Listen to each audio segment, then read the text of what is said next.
Sitting beneath the shady tree, she took to tossing her golden ball into the air. As she was tossing the ball, a blue jay swooped by and distracted her, and before she knew what had happened, her golden ball had fallen into the well. With a cry, she jumped up and peered down into the well, but all she could see was the cold, black water. She lowered the bucket and raised it several times, but it was clear that her golden ball had sunk deep into the well, and the bucket could not retrieve it. I have lost my beautiful golden ball! She cried and cried, until suddenly she heard someone say, "What ails you, king's daughter? You weep so that even a stone would show pity." She looked around and saw a frog stretching its big, ugly head over the top of the well. Did you speak? I said, "What is the matter?" The princess remembered her ball and began to cry again. I am weeping for my golden ball, which has fallen into the well. Well, there is no need to cry. I can get it back for you. But what will you give me if I do? Oh, anything you like.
thinking only of her golden ball, and how she would toss it high into the air when she got it back.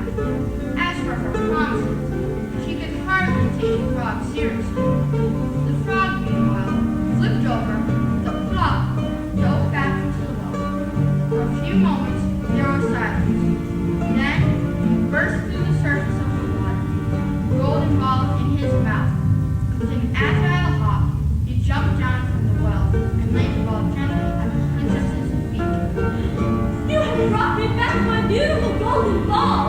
princess exclaimed with delight. She picked up the ball and tossed it high into the air. Then she rolled it over to the frog, pushed it back with his head. They played together through the warm summer afternoon, but when the shadows began to grow long, the princess decided it was time to return to the castle. She bade the frog farewell and turned to go, but the frog cried out, Wait, princess. You promised to take me with you. a frog in a well was one thing, but a frog at court was something else.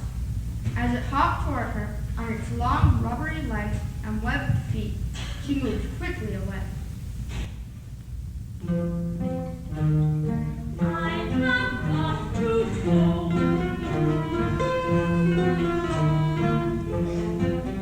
I'm late now. Thanks a million for I must be on my way. I'm expected home now. I'm hungry.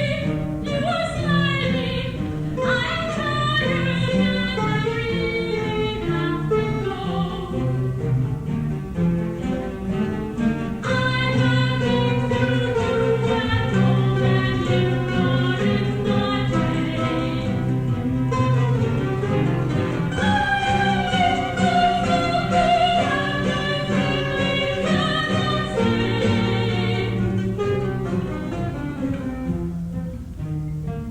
You are blocking my way, gotta go now. You're creepy. I'm leaving now and I have got to go. You are blocking my way, gotta get away, gotta go now.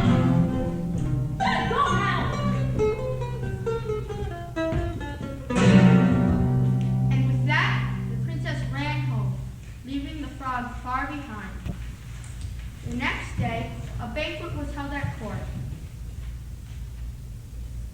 The king and the queen and all the courtiers assembled in the great hall to feast on roast beef and rack of lamb, on capon and salmon and savory pudding, on round loaves of bread and fringy bills of cheese, on figs and almonds and sweetmeats, and many other delicacies. As they sat at their meal, a loud knock was heard at the door.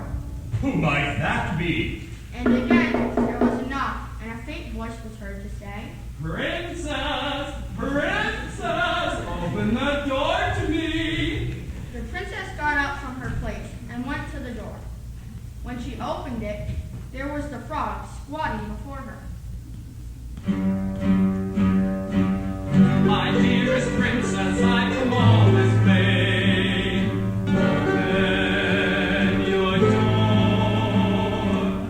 Oh, little princess, I've been laughing all day. Now I am sore.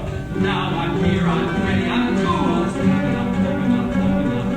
Want to leave, to ride, to make you open up.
and slammed the door shut.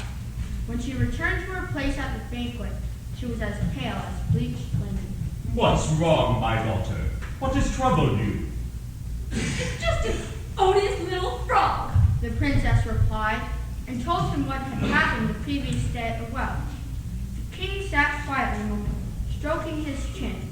Finally, he said, That which you have promised must you do.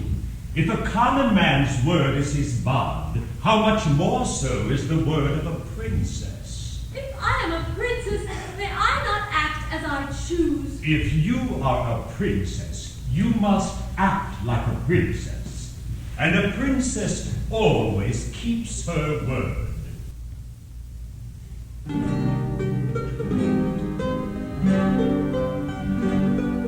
You are a princess must be fair. You set the standards that everyone must share. When others falter, when others sway, you must lead the way. You are a princess must be true. Make an example of everything you do. Hold up your head, dear, be self-assured. A princess keeps her word. I am the king, I'm sure you're the queen. It's hard being you, but it's much worse being me. I stand for justice, I stand for right. I stand all day, and I sometimes stand all night. You are a princess must be fair. Just don't forget, dear, that things will be more square. When others happy, when others not, you must stand up tall.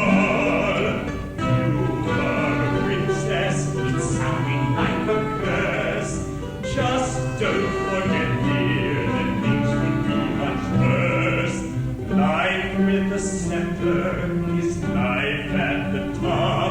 It's better than a mob. I am the king, and I undertake to follow my lead and obey the laws I make. You are a princess, a shining star. You must be true to be truly who you are. You are a princess must be kind. If someone leaves her, a princess will not mind. If she has promised a gift to repay, she will start today. Reluctantly, the princess got up and again opened the door. The frog hopped merrily in, and with a great leap, landed on the table, right next to the princess's chair. Time for tea, and you made me some promises. There's your plate. This grub looks great. Some promises. We're chowing down now. You made some promises. The princess sat back down in her chair, leaning as far away from the frog as she possibly could. I don't like this at all. I don't want to. No, thank you. You was lying and I wish that you would know. But the princess's father reminded her that she had made a promise. You are a princess must be fair.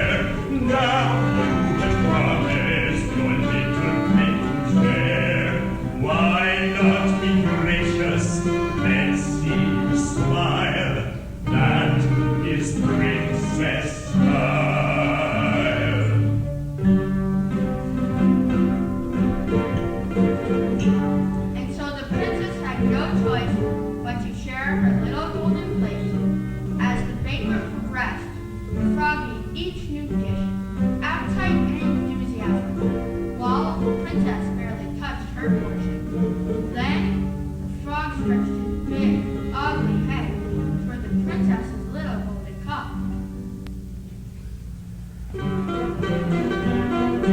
Where's that wine? It sure looks fine. I love it, love it, love it. I must say, a fine bouquet. What do you think? Here's to your health now. May you stay in the pink, in the pink, in the pink. The princess held on to her little golden cup and scowled angrily at the frog.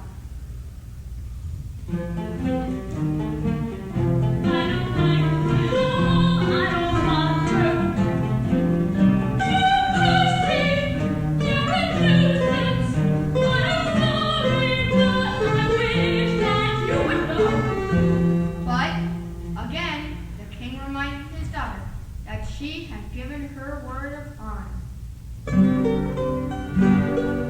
You are a princess must be true. You made a promise and you know what to do. Fill up your cup, dear, no need to stint. That's my final hint. So once more she restrained her tongue. Each glass of wine thus poured, the frog drinks thirstily from the princess's cup. But the princess seemed to choke on even the smallest sip. With a great belch, the frog sat back on his haunches and said, I have eaten from your little golden plate. I have drunk from your little golden cup, and now I am satisfied. Oh, but now I'm tired. Carry me up to your chamber, little princess, as you promised, and we will both lay down and go to sleep. The princess began to cry at the thought of the clammy green frog in her clean little bed with its lacy white sheets and soft eiderdown quilt. But her father grew angry. You are a princess, there's no more to say. You've given your word, so you must be on your way. When you were a mess and full of despair, this frog was your friend, so befriend him and be fair. Faltering steps, the princess took the frog up to the great stone staircase to her bedroom. When she reached her room, she set him down in the far corner. But the frog protested. No, princess, I will sleep right in your soft little bed, and if you do not let me, I will tell your father. Now I'm here, I'm ready, I'm ready. So snuggle up, snuggle up, snuggle up. What you did got to make you snuggle up, snuggle up, snuggle up. Let's go to sleep now. Come on and snuggle up, snuggle up, snuggle up. With that, the frog hopped over to the bed and began to clamber up the princess's satin quilt.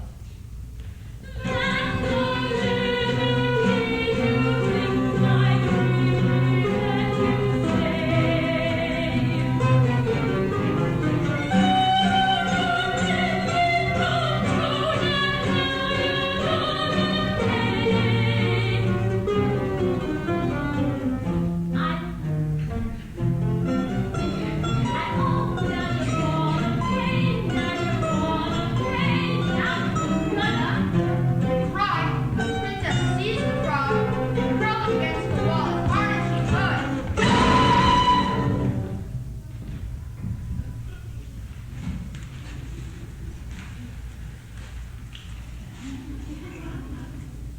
There! That'll show you. But even as she spoke, her heart filled with dismay for the poor frog, and she knew that her foolish promise had caused all these terrible things to happen.